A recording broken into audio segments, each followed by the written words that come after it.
নমস্কার, আমি তুহিনা। আজ আবার একটি নতুন রেসিপি নিয়ে এলাম। আজ আপনাদের সঙ্গে শেয়ার করব নর্মাল যে রাইসটা বানানো হয়, ভেজ রাইস। আজকে সেটাই আপনাদের সঙ্গে শেয়ার করব। ফ্রায়েড রাইস বলে আমাদের, এটা বাড়িতে খুবই হয়।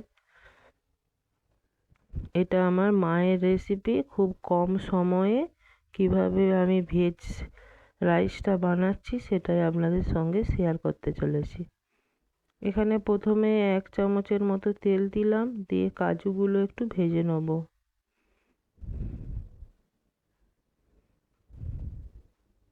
আর এটা বানাতে আমার খুবই কম সময় লেগেছে। আপনারাও এরকম সহজ পদ্ধতিতে বানিয়ে নিতে পারেন। ওই 1 চামচ তেলের মধ্যে আমি 1 চামচ ঘি দিলাম, গোটা গরম মশলা দিলাম, এরপরে দেবো কুচনো গাজর, কুচনো বিনস। আমি এগুলো লম্বা লম্বা করে পাতলা করে কুচিয়ে নিয়েছি। এখানে একটা বড় চামচের মিডিয়াম চামচের 1 চামচ দিলাম চিনি।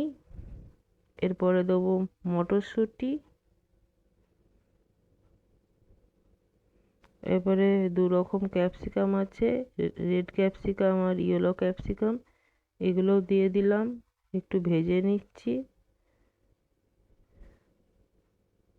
এখানে 2 চামচের মতো লবণ দিলাম। এরপরে রাইসটা আমি আগে থেকেই করে রেখেছিলাম। নর্মাল যেরকম আপনারা ভাত রান্না করেন সেই টাইপের রাইসটা বানিয়ে নেবেন।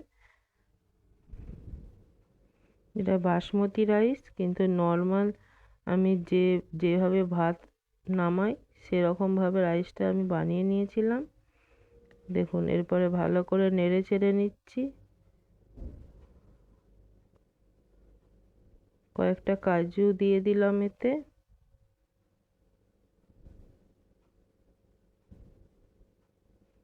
হয়ে গেল আমার নর্মাল ভেজ ফ্রায়েড রাইস। আপনারাও এরকম করে বানিয়ে দেখবেন, খুবই সুন্দর লাগে। আর উপর থেকে আমি অল্প কিশমিশও দিয়েছি গার্নিশিংয়ের জন্য।